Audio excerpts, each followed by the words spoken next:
안녕하세요.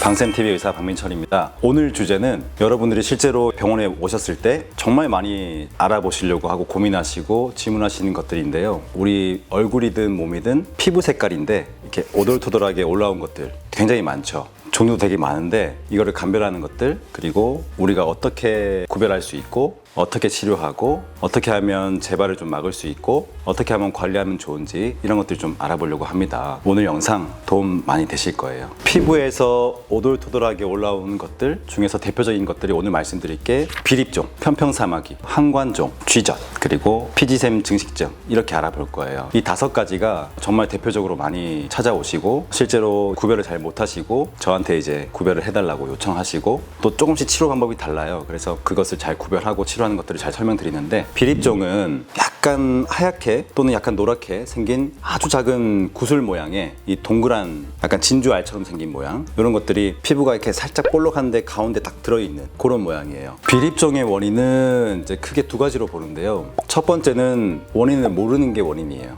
원발성 비립종이라고 해서 말 그대로 원인을 잘 몰라요. 그렇지만 비립종을 조직학적으로 보면은 각질층이 이렇게 모여 있는 거거든요. 우리 피부 겉에 있는 각질층이 이유는 알 수 없지만 이렇게 뭉쳐가지고 딱 들어있는 거, 원발성 비립종이라고 해서 원인을 잘 모르는 그런 게 있고, 속발성 비립종이라고 해서 우리가 수술이나 피부에 긁히는 상처가 있었을 때 그게 아무는 과정에서 주변부에 이렇게 하나씩 생기는 것들이 있죠. 그리고 실제로 자꾸 손으로 만지는 행위, 자꾸 비비는 행위, 이런 것들이 각질층을 이렇게 뭉치게 만들 수 있죠. 치료 방법은 되게 심플해요. CO2라고 하는 탄산가스 레이저로 구멍을 살짝 낸 다음에 면봉으로 딱 짜면은 그 알갱이가 톡 튀어나오죠. 그래서 그걸 제거하는, 아주 간단하죠. 대신에 이 CO2라는 레이저로 구멍을 뚫을 때 너무 깊게 뚫는다든지 이제 그러면 흉터가 생기는 거기 때문에 적절하게 잘 해야겠죠. 치료 주기는 다른 필러나 이런 보톡스 시술처럼 평균적인 주기가 있는 건 아니고 그냥 미용 쪽으로 사실 문제가 되는 거기 때문에 눈에 띄면 제거하는 게 맞죠. 미용 쪽으로 신경이 쓰인다, 그럴 때 이제 치료를 하는 거고,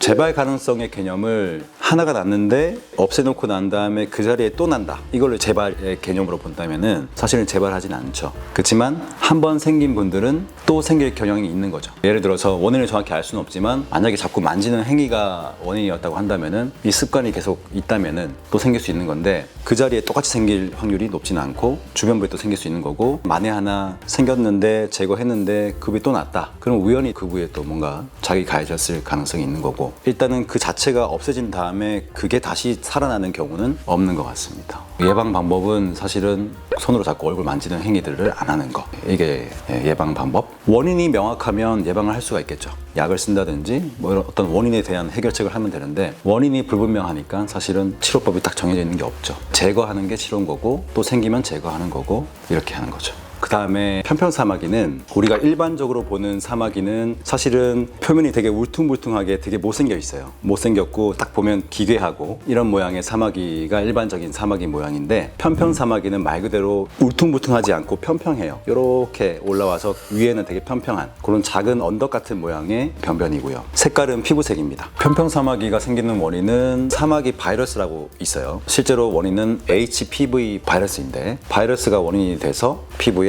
약간의 어떤 작은 언덕을 만드는 그런 병변이죠. 치료 방법은 태워서 없애는 거예요. 바이러스가 만든 이런 작은 언덕을 CO2 레이저로 깎아내는 거거든요. CO2 레이저가 우리 피부를 태우는 역할을 하는 거예요. 그래서 사마귀 병변을 그대로 날리는 거예요. 이렇게 날리고 하나씩 다 없애주는 그런 방법을 쓰니까 마찬가지로 CO2 레이저를 이용합니다. 바이러스의 가장 특징이 뭡니까? 번지는 거잖아요, 그죠? 실제로 우리 내원하시는 분들 얼굴을 딱 보면은 사마귀가 하나만 있는 분들은 없어요. 한두 개 있을 때 발견하는 분들이 거의 없죠. 직경이 거의 뭐 한 1mm 이 정도니까. 그래서 보통 오시면은 이미 약간 번져져 있는 상태에서 오시고, 정말 개수가 적은 분들은 한 10 몇 개 정도 있는 것 같고, 정말 많은 분들은 진짜 수십 개, 60개, 70개 이렇게 있는 분도 있어요. 그러면 이제 그날은 제가 이제 계속 다 제거하는 거죠. 시간도 오래 걸리고. 일단은 왔을 때 얼굴에 있는 사마귀를 한 번에 다 제거하면 일단 1차적으로 제거가 되고 좀 매끈해지고 미용적으로 좋아 보이는데, 사실은 잠복해 있는 바이러스가 있단 말이에요. 그래서 완치가 어렵습니다. 완치가 어렵고 재발을 하죠. 바이러스가 남아있다가 피곤하고 잠 안 자고 이런 면역이 떨어지는 상황이 발생하면 잠복해 있던 바이러스가 또 만들죠. 그래서 한 번 생긴 분들은 시기는 딱 특정할 수는 없지만 또 재발을 하죠. 그래서 또 내원하시고 조기 발견, 조기 치료 이게 이제 가장 키워드가 될 것 같고 딱 주기는 없고요. 그냥 눈에 띄면은 제거하는 거. 근데 이제 평소에 자기 얼굴을 유심하게 보지 않는 분들은 잘 몰라요. 대부분 다 퍼졌을 때 오시거든요. 목에 또 많이 생기는 것 중에 하나가 편편사마귀. 이론적으로는 발견하는 즉시 해주는 게 퍼지는 걸 막을 수가 있죠.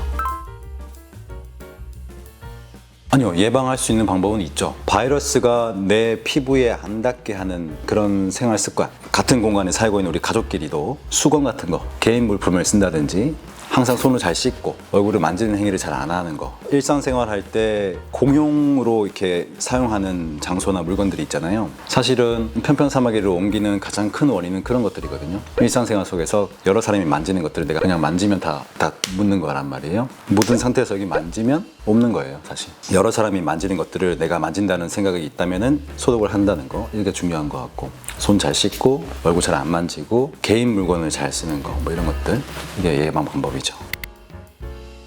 지키는 것들을 완벽하게 할 수는 없겠지만 좀 이제 노력을 한다면은 그래도 조금 깨끗한 피부를 만드는 데 도움 되겠죠. 그리고 한관종도 이제 우리가 많이 볼 수 있는데